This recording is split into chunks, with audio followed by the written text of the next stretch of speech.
Hello and welcome to the lecture series on railways, harbour, tunneling and airport for the subject code 18CV645, module number 5, session 2, runway length, problems on actual and basic runway length calculation and geometric design components of the runways. So in this session, we'll cover the runway length and how do you calculate the runway length, assumptions to be made, basic runway length and actual runway length, geometrical design of the runway component. Moving on to the first thing, that is a runway length. So it is going to be assumed, or when we are going to be calculating the runway length, the following conditions we are going to be assumed. The airport altitude is going to be at sea level. So whatever the airport we are going to be concerned, we assume that it is going to be at the mean sea level. So after that one, the standard temperature of an airport is always going to be 15 degrees centigrade. The runway is going to be leveled in the longitudinal direction. So then no wind is blowing on the runway, there is no cross component. So aircraft is going to be fully loaded to its full load carrying capacity, and en route temperature is going to be the standard. So all these assumptions we are going to be make it while we calculate the runway length, but in actual practice the airport is not always going to be at the mean sea level. There might be lower or higher depending upon the terrain condition has been concerned. Also the temperature is not going to be fixed at 15 degrees centigrade. So according to the climate, it may going to be vary from 0 or to a maximum of 45 or 48 degrees centigrade, or sometimes 50 degrees centigrade. So also the runway is according to the topography, it is not going to be leveled or is going to be on the longitudinal direction. Hence whatever the thing we are going to be calculating, it should need some correction. So this is the assumptions what we are going to be making out when we talk about the basic runway length has been concerned. So the basic runway length is going to be always going to be taken with respect to the three criteria. So one is called as a normal landing case, another one is a normal takeoff case. Suppose if the engine failure is going to be occur, what could be the length that is going to be required to stop the aircraft as the criteria. So moving on to the first one, it is called as a normal landing case. Suppose if you are going to be assuming this is going to be the total runway, which is going to be having say some L as going to be the length. So during the normal landings, when the pilot is going to be approaching towards the aiming point at a height of 15 meters, so they need to stop within the 60% of the total runway length. So it means that it can be landed successfully, that is called as a normal landing. Similarly, in case of takeoff has been concerned, the usually it has to go and take the lift from the center, clearing the height of 10.5 meter. So from the center of the clearway edge to that of the center of the runway should not be more than half the distance of the runway.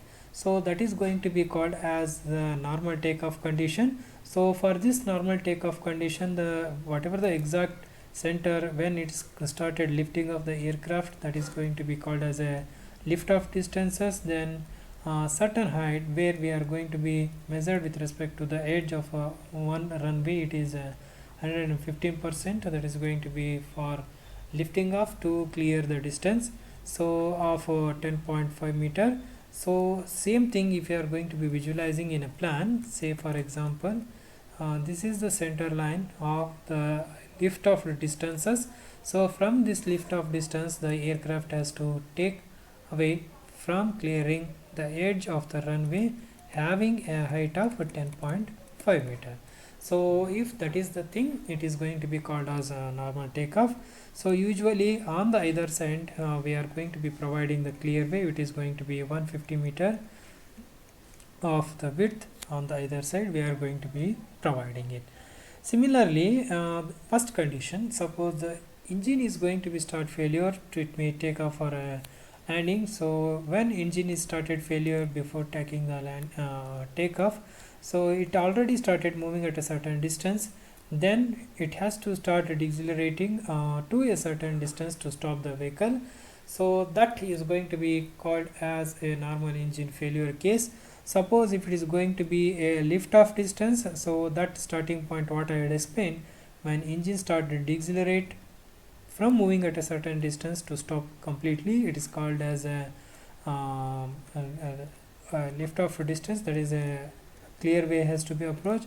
Similarly, if it is going to be accelerate to stop his vehicle, so that is the thing, whatever the thing, it should not be greater than half the distance of the clear way. So half the distance means, say the same clear way 150 meter, that is a stop way is at the end of the runway. So from here we are going to be completely stop the aircraft before moving or take off.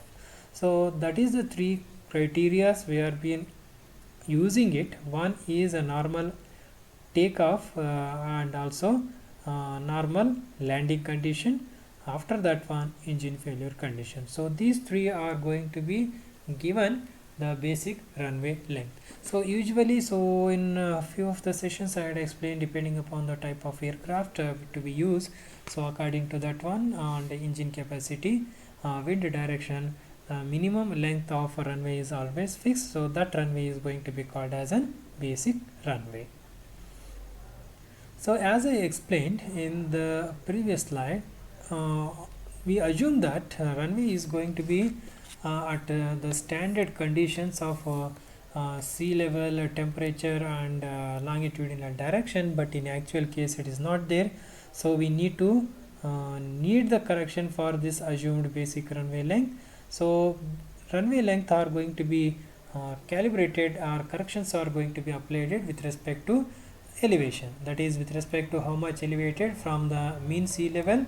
So based on that RL we are going to be applying the correction for elevation. So apart from that one, whatever the rise or fall of a temperature as measured against the standard temperature of a 15 degrees centigrade, so whatever the longitudinal gradient it is going to be there, so according to that also we need to apply the gradient correction. So these are the three gradient the three corrections we need to apply it for the basic runway length to get the actual runway length. So it means that basic runway length plus of your correction will going to give you the actual runway length. So that is how we are going to be calculating the actual runway length with respect to the corrected runway length. So in any of the cases, the corrected runway length should not be having 35% of the total correction we have been using it. So that is the thing with respect to runway corrections has been concerned.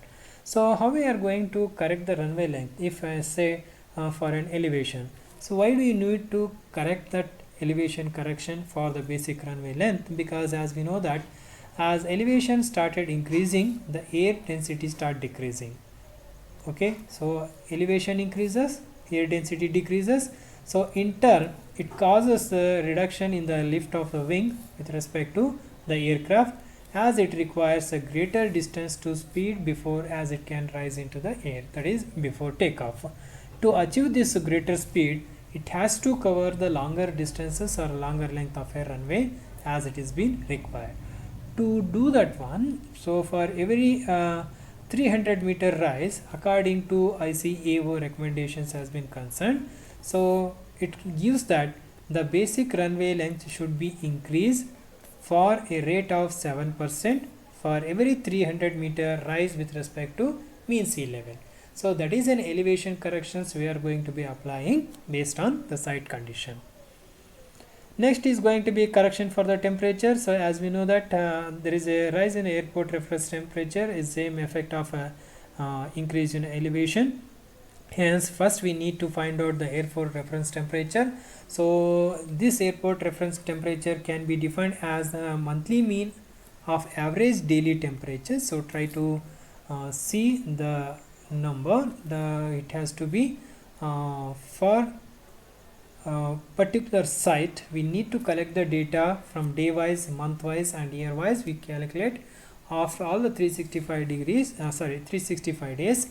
So we need to give the airport reference temperature. Sometimes we are going to be called as ART, that is airport reference temperature.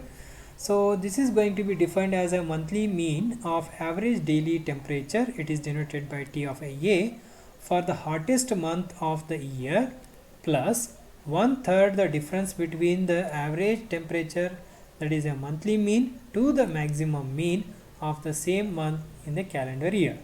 So that is going to give you the average reference temperature. So how we are going to be obtain that one? That is nothing but T of A. It is nothing but monthly average daily temperature in a calendar year of a hottest month plus numerical difference between the maximum daily temperature to the average mean daily temperature of hottest month divided by 3 is going to give you the airport reference temperature in terms of degree centigrade. So why do we require this one? Because as we know that from the standard reference temperature, how reference temperature is going to be there. So for every 1% increase, we need to give a 1 degree rise of a airport reference temperature correction has to be given. So with respect to elevation has been concerned, that's what we need to calculate the ART for a given site condition. So after that one, we need to check the correction for the effective elevations and with respect to temperature. So in any of the cases, according to ICAO, the total correction should not be exceed 35% of the basic runway length. So what I had explained. So if these correction should be corrected, then it has to be checked for, suppose if it is a numerical value is going to be greater than that one, model study at the site has to be taken into consideration. So as I said, we assume that airport is going to be in the same longitudinal direction of the ground, but we assume that, but in actual case it is not going to be there. So to have the correction for the gradient, so as we know that a steeper gradient result will be a steeper consumption of energy. So such a longer distance it is going to be attained from the ground speed.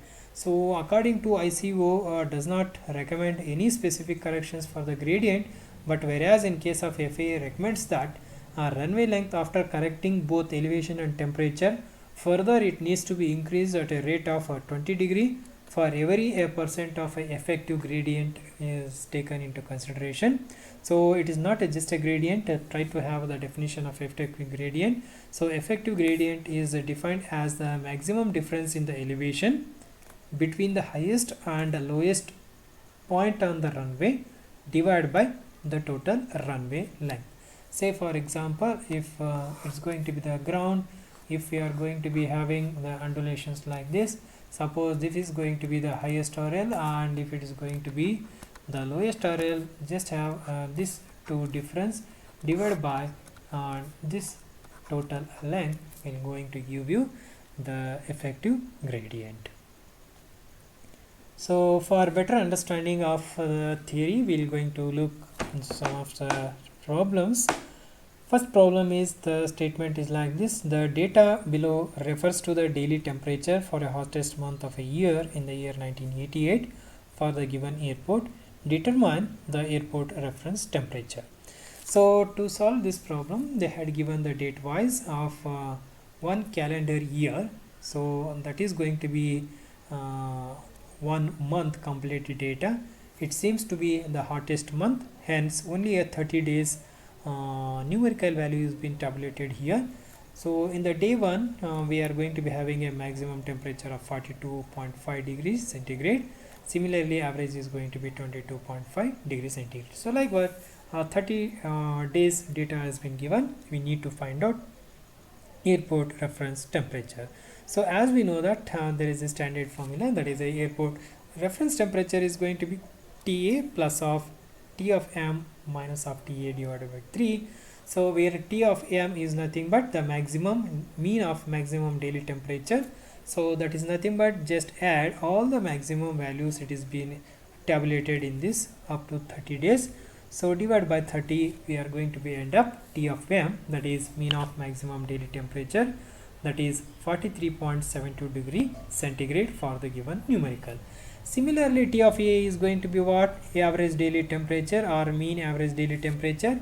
On the similar line, try to add or try to sum up all the average value of what is been given for the calendar. So divide by 30, that is the number of days, it's going to give you 26.32 degree centigrade. So what we need to find out? We need to find out airport reference temperature. So it is nothing but it is a mean average daily temperature plus 1/3 the numerical difference between the mean and maximum average daily temperature to mean average daily temperature. So in this case we are already found the T of M and T of A. Just substitute in the formula, then we are going to be end up 32.1 degree centigrade is going to be airport reference temperature.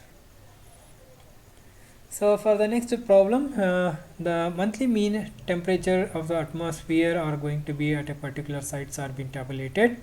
So where this site the airport has to be developed are given below.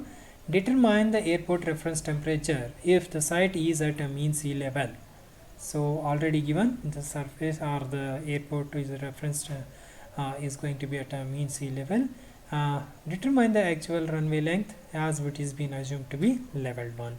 So what we have to know? So we need to correct for the temperature, elevation as well as the effective gradient has been concerned. So as it is been level case, there is no gradient corrections has been concerned. So we need to get back the things. First is going to be the reference temperature. So just looking at the calendar month, try to see the numerical value which is going to be highest is in the month of June. So in the month of June, the mean of average daily and mean maximum daily temperature are going to be the highest. Just substitute in the same numerical formula, that is T of A plus T of M divided by 3. So average reference temperature is what goes to be 43.33 degrees centigrade. Suppose if you are going to be assume the length of L as a meter of a runway. So since runway is exactly at a mean sea level, there is no corrections to the length has to be done with respect to elevation because it is exactly lies over the mean level. The correction for temperature seems to be necessary because as we see that we observe standard reference temperature mean sea level is going to be 15 degrees centigrade. Hence how much rise is going to be there? So that is going to be airport reference temperature of 43.33 minus the standard temperature. So that is going to be 28.33 degrees centigrade. Correction needs to be applied. So according to the definition, the corrections to be applied is going to be what? For the 1% for every 1 degree centigrade rise of a temperature, the equations correct is going to be whatever the length we are going to be applying it, length multiplied by the rise in temperature.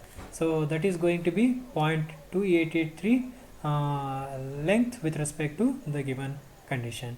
So as we know that no correction has been required for the gradient since runway is going to be assumed in the level direction. Hence we can say that it is going to be basic runway length of a L plus this corrected runway length of 0.2833 of a L. It is nothing but 1.2883 of a length is going to be given as a total runway length for the given set of conditions. So moving on to the another numerical problem. So the length of runway under standard condition. So that is they had given what the basic runway length has been given. So the basic runway length is going to be 1620 meters.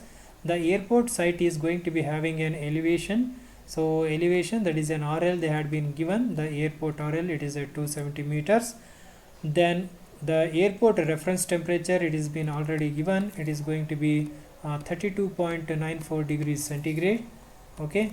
So if the runway is to be constructed with an effective gradient of a 0.2, so already gradient is also given. It is going to be 0.02. This is already an effective gradient they are already given.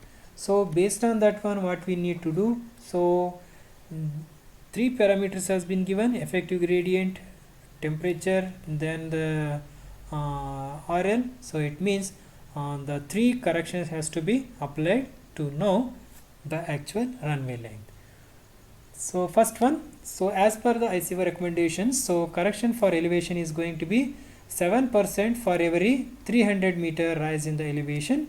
So that is nothing but 7% of a basic runway length multiplied by the basic runway length multiplied by the whatever the altitude or the RL of runway it is being given, divided by the standard of 300 meter.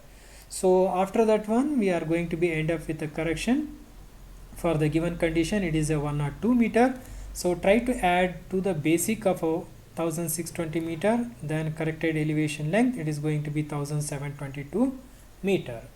So after that one, as we know that temperature is not going to be at the standard reference temperature, as because it is going to be moved away from our mean sea level, we need to apply the standard atmospheric temperature for the given RL. So for that one, the standard reference is going to be 15 degrees centigrade minus of 0.0065 times of the RL of the site.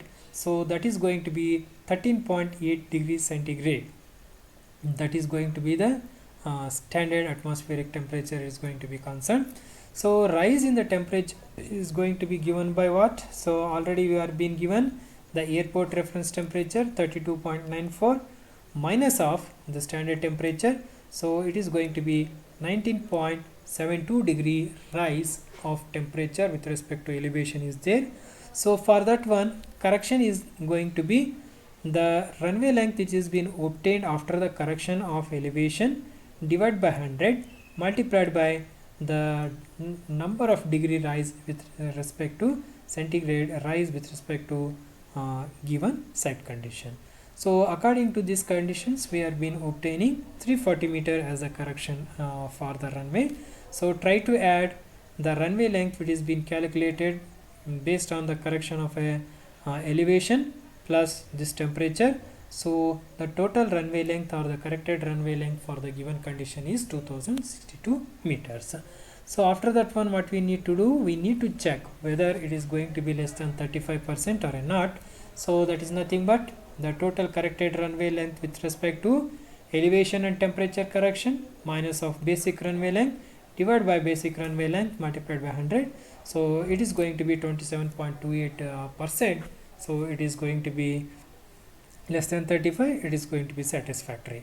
So last correction what we need to apply, so effective gradient, then total corrected gradient, so then the constant value of 0.2 for every rise in 1% of a gradient, so that is to be calibrated. So in this condition they are given 20% and substitute all the numerical value. So correction for gradient is works to be 82.48 meters.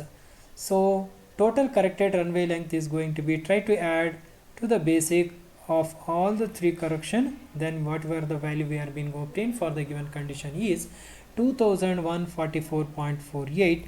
So it is a condition that always the numbers has to be rounded to nearest to 10 meter, hence the corrected runway length for this given problem is 2150 meters.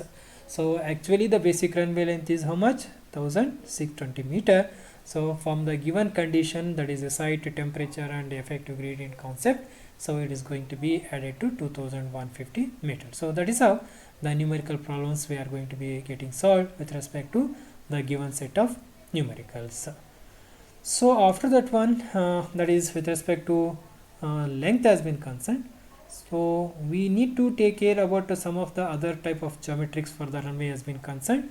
First is the runway length, as we already taken. Then is a runway width, width and length of a safety area, transverse gradient, longitude and effective gradient, and range of change of longitudinal gradient has to be concerned with respect to runway geometric design.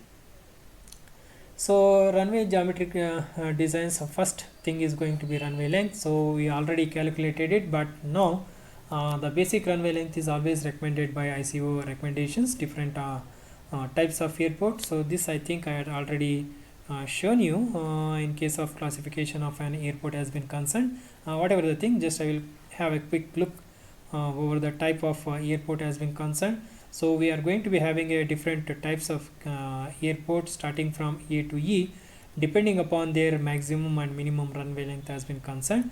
Suppose if I say the airport is going to be of a type A, it means that minimum is going to be 2100 meters to it should be greater than 2100 meters of a length. Width of a runway is going to be 45 meter and gradient is 1.5. So likewise we are going to be providing all the numerical value depending upon the runway length has been concerned. So apart from that one, runway width is to be proposed. It depends upon the type of aircraft we are been using it, but according to ICAO recommendation, width is always going to be varied from 45 meters to 18 meter. So that is going to be kept in mind with respect to type of aircraft and airport we have been operating. So always if it is going to be international airport, so always the width of runway is going to be 45 because the larger aircrafts we have been moving it. So if it is going to be lesser or a domestic airport, it can be varied from 18 to 22.5 depending upon the aircraft and airport. So aircraft traffic is going to be more concentrated at the center of a 24 meter width of a pavement. Hence we need to have a minimum of 22.5 meter width. So according to the traffic intensity has been concerned. So another consideration for determining the width of runway is going to be that the outmost machine of a large jet aircraft which has been using our airport should not extend off the pavement to the shoulder. So that is going to be having a disturbance for the landing or a takeoff. Hence using the airport should not extend to the pavement and the shoulder. So that is to be taken into account. So the outer engine of a larger jet are going to be about 13.5 meter from the longitudinal axis of an airport. Hence in such a cases it should be adequate to have a proper protection by providing the maximum width of runway is going to be at 45 meters. Next is going to be the width and length of a safety area. So as we know that shoulder on the either side of the runway should plus area has to be clearly graded and it has to be given at the drainage consideration. The shoulders are usually a unpaved one because as during the emergencies it has to be prepared and stabilized with any of the soils or with the turf has been concerned. Another advantage of providing the shoulders on the either side of the runway is going to be that that imparts a sense of openness to the pilot to improve the psychological during their landing and takeoff condition has been concerned. So ICAO recommends that whenever we are going to be having a non-instrumental runway, the width of the safety area should be at least 150 meter, that is class ABC or type ABC of the thing. Then 78 meters for the D and E type of an instrument landing has been concerned. On an average, minimum of 300 meter has to be provided. Next is going to be the transverse gradient. This is essential for quick drain off of a surface run water in order to avoid the skidding of an aircraft moving on the runway. So in order to avoid the severe hazard, so ICAO has recommended that transverse gradient of the pavement should not exceed 1.5% in case of ABC type of airport and 2% for D and E has been concerned. So always ICAO has also recommended that in any of the cases the portion of the shoulder should not exceed 2.5% in the transverse gradient. So after that one, remaining percent of the shoulders also not extend 5% of the maximum numerical value. Then comes up with a longitudinal and effective gradient. So the longitudinal gradient of a runway is to be increased the required length. So according to the ICAO recommendation, for longitudinal gradient ABC type, it is going to be once again 1.5%, and D and E it's going to be 2%. Similarly, based on the effective gradient concept, A, B and C type of an airport should have a 1% of a longitudinal gradient. Similarly, D and E should have 2% of the effective gradient. Next is going to be the rate of change of longitudinal gradient. This is going to be taken into account when there is an abrupt change in the longitudinal gradient which restrict for an height and distance may also cause a premature liftoff of an aircraft during the takeoff operation, or premature liftoff of an aircraft will affect the performance of its takeoff from structural defect of the aircraft. Hence too many changes in the gradient, overall the small length is going to be always restricted because of side distance as it increases the runway length. So ICY has once again given the recommendation for the rate of change of a gradient should be limited to a maximum of 0.1% for every 30 meter length in the vertical curve for A and B type of airport, 0.2% for C type, and remaining types of airport to be 0.4%. So these are all the some geometrical considerations we have been making out. So all these are going to be given from the safety and smoother operation of an aircraft in all the terrain conditions has been concerned. So to prepare this one, we had used the same standard reference textbook apart from the web references. Thank you.